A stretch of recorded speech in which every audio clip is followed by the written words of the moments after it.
मुलानं सांगितलं माझ्या घरी मला भाऊ नाही, बहीण नाही, वडील नाही, फक्त एक आई आहे आणि ती सुद्धा तरुण आहे. आता सुद्धा तेच चाललंय. आता सुद्धा लग्न जमवताना तेच, आई वडील नको, कुटुंब नको, फक्त एकटा पाहिजे.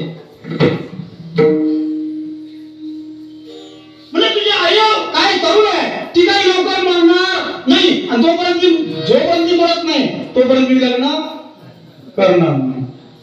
मग काय करावं? मग मुलगी म्हणली तिला मारा आणि तिचं काळी लावून मला लागतं. याच वेळी मी म्हणजे तुमच्यावर काय करणार? लग्न कर. गोष्ट ऐकली असणार. त्या मुलानं आपल्या आईचा काय केला? वध केला आणि हातामध्ये ते काळीच घेतलं एका पिशवीमध्ये टाकलं आणि पिशवी घेऊन धावत धावत निघाला. कोणाला भेटणे? त्या मुलीला भेटण्याकरता ठेस लागली आणि पडला.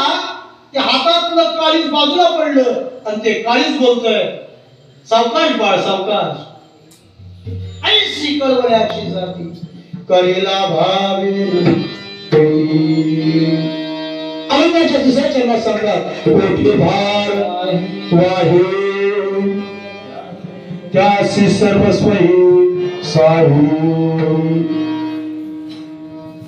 जसं माझ्या आईनं पोटामध्ये मला 9 महिने 9 दिवस सांभाळलं, कोटी भार वाहे, तसं या ठिकाणी तुकोबाराय संतांना सांगतात की तुम्ही माझा तसा सांभाळ करा जसं माझ्या आईने मला सांभाळलं. कोटी भार वाहे. काय करतात भक्ती यातना असते.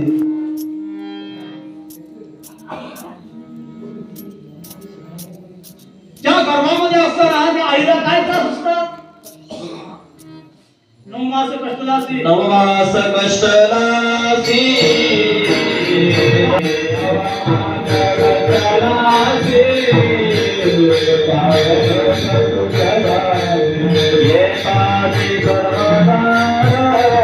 दहाव्याने प्रसूत झाली.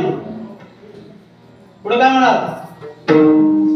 येताची गर्भधाड तुझी मां कधी सांगतात ना कधी कधी डॉक्टर, बाळ काय झालंय? आडवं झालं. आडवं बाळच या शब्दामध्ये एक तर बाळ नाहीतर अंत. सुखरूप झाली तर बाळंत.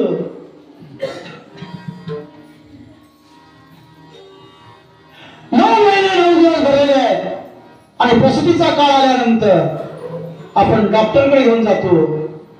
त्या मातेला डॉक्टर चेक करतात. डॉक्टर म्हणतात बाळ आडवं आलेलं आहे, धोका आहे. कोणता धोका आहे? एक तर बाळ वाचेल, नाहीतर नवऱ्याला बोलवतात ती सांगतात एक तर बाळ वाचेल नाही तर तुमची एक पत्नी वाचेल. काय पाहिजे बोला? घरच्यांना विचारतात काय पाहिजे? बाळ पाहिजे का? ही पत्नी पाहिजे? ते म्हणले आम्हाला कोण पाहिजे? पत्नी पाहिजे. बाळ नको. कोण सांगतो? बाप सांगतो. पण ज्यावेळी डॉक्टर त्या गर्भवती व गर्भवती स्त्रीला विचारतात, त्या मातेला विचारतात, विषय गंभीर आहे, धोका आहे. एक तर तुमचा बाळ जिवंत राहील, नाहीतर एक तर तुम्ही जिवंत राहाल. काय करावं? ती मौली काय सांगते? काय सांगत असेल? आई सांगते माझ्या बाळाला फक्त वाचवा, माझ्या बाळाला वाचवा. आईशी कवड्याची जाती करी लाभावी. कोटी भार वाहे त्याचे सर्वस्वही साहे. पोटावरती भार, पोटामध्ये भार येऊन ती बाळ वावरत असते. काही कारणी 2-2 मुलं असतात, डबल भार असतो, तरी सुद्धा मोठी भार आहे. आम्हाला जर 2 किलोचा किंवा 1 किलोचा जर बोजा बांधला पडला आणि चांगलं फिरायला सांगितलं किती त्रास होती विचार करा. 1 दिवस फिरायचं नाहीये, 1 दिवसाचा त्रास नाही तो. 9 महिने 9 दिवस तो पोटामध्ये भार घेऊन चालायचं आहे, फिरायचं आहे, सर्व व्यवहार करायचे आहे. म्हणून या ठिकाणी मला सांगतात पोटी भार आहे त्याचो सर्वस्वही साहे. त्याचं सर्व सांभाळण्याचं काम जशी माऊली करते तशी महाराज या संतांना उपमा देतात. तसं आमचाही तुम्ही स्वीकार करा, सांभाळ करा. वेळ संपत आलेली आहे. मधली चाल घ्या आणि भजन करा.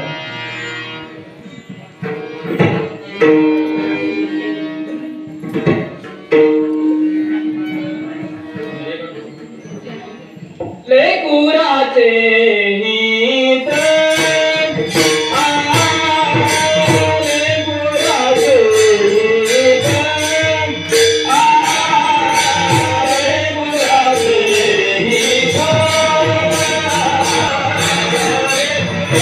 हित दादा मोठं माहिती हार घालशीचं होतं ना.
हे सर्व जे वर्णन आहे तुकोबरायांचं ते वर्णन सर्व माऊलीवरती आहे.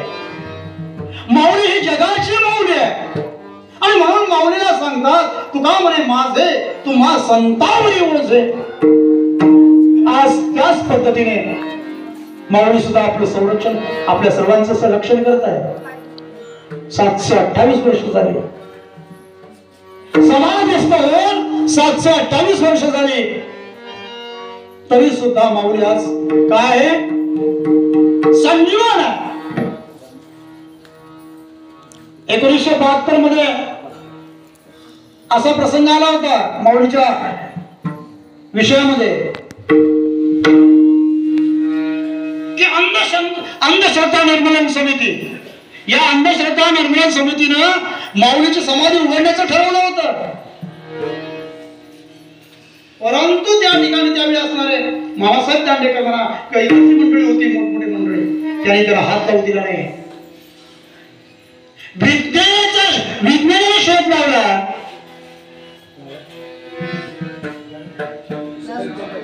आणि विज्ञानानं सुद्धा ठरवलं. आता सर्व सविस्तर मला सांगायला वेळ नाही. विज्ञानाने ठरवलं की माऊली काय आहे, जिवंत आहे, संजीवन आहे. कारण ती स्पंदनाची येत होती. या ग्रहा लावलेली होती. कोण काय ते मशीन लावली होती चेक करण्याकरता. विज्ञान स्पंदनाची येत होती. त्या कशात ना, माऊलीच्या समाधीतनं. जशी आपली आतनं निघतात स्पंदन, सजीवातून निघतात, तशी त्या माऊलीच्या समाधीतून स्पंदन निघत होती.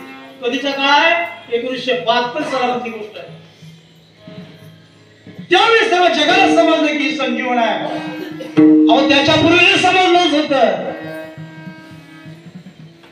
एकनाथ महाराज किती वर्षांनी जन्माला आले? माऊलीच्या नंतर 250 वर्षानंतर एकनाथ महाराजांचा अवतार आहे. त्याला स्वप्न साक्षात्कार झाला. काय लागलंय मला? अजान वृक्षाची मुळी माझ्या कंठाला लागली, असं स्वप्न साक्षात्कार झाला. आणि स्वप्न साक्षात्कार झाल्यानंतर पैठण एकनाथ महाराज आनंद क्षेत्र शोधण्याकरता आले. त्यावेळी विस्तार झालेला नव्हता, जंगल होतं, जंगल. आता सर्व कथा सांगायला आपल्याकडे वेळ नाही आहे. मी 9:45 सांगितलं, 9:45 झालेले आहे. आणि 250 वर्षानंतर सुद्धा त्या नंदीला बाजूला सरळ, कारण तो प्रवेशद्वार सुद्धा त्याला एकनाथ महाराजांना समजत नव्हता. शोधून बघितलं, पण माऊलीपर्यंत पोचायचं कसं हेच समजेल. आणि म्हणा फिरून फिरून माऊली एकनाथ महाराज दमले, भागले. आणि त्या सोन्याचा पिंपळ आहे, आपल्याला माहिती आहे. माऊलीच्या समोर कशाचा पिंपळ आहे? सोन्याचा. खरा पिंपळ आहे ना सोन्याचा, सुखाचा. त्या पिंपळाच्या पारावरती फुलकी लागली, झोप लागली. आणि झोप लागल्यानंतर दृष्टांत दिला पुण्या माऊलीनं की तो जो नंदी आहे सिद्धेश्वराच्या समोर, त्या नंदीला बाजूला करा आणि त्या विवरातून आतमध्ये या. आणि त्याप्रमाणे एकनाथ महाराज त्या नंदीला बाजूला केलं. आणि तो जो मार्ग होता माऊलीपर्यंत जाऊन पोहोचण्याचा, की त्या मार्गातून एकनाथ महाराज माऊलीपर्यंत पोहोचले. निमित्त होतं. काय निमित्त? मुळे लागलं. मुळे कशाला लागली हे माऊलीचं निमित्त होतं. जी ज्ञानेश्वरी लिहिलेली आहे ते शुद्ध करण्याचं काम माऊलीनं कुणाला सोपवलं? कुणाकडे? एकनाथ महाराजांकडे सोपवलं. आणि म्हणून एकनाथ महाराजांनी ती ज्ञानेश्वरी काय केली? त्याचं शुद्धीकरण केलं. मला आता पुढे बोलायला वेळ नाही. आणि म्हणून माऊली म्हणजे महाराज या ठिकाणी खूप बरे सांगतात. तू का म्हणे माझे तुम्हाला संतावरी होसे ऐसी कळवळ्याची जाती करेला भारी झाली सेवा. पांडुरंगाचरणी अर्पण करून पायाच्या प्रसाद कावे ठरवले विनोदी हे माझं क्षमा करणं संतीला मानला भूत युक्ती नव्या उपदेश कुणचे बरोबर शेष तुमच्या कृपेचे जन्मा जन्म मला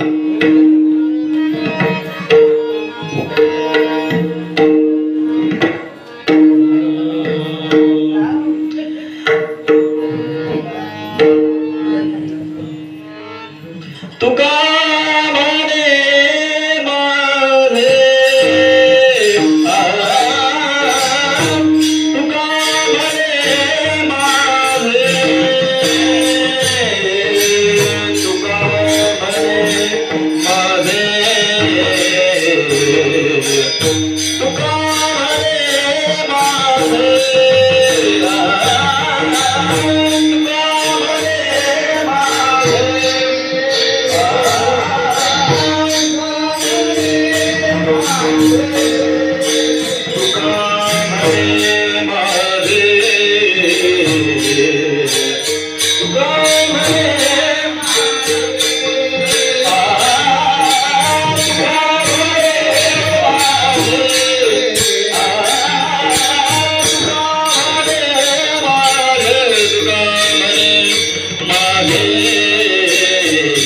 तुका म्हणे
माझे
माझ्याचा जन्मोदय पंढरीचा वार करी वारी चंद्रे सर्वकाळ अखंड प्रेमाचा चंद्रभागे स्नान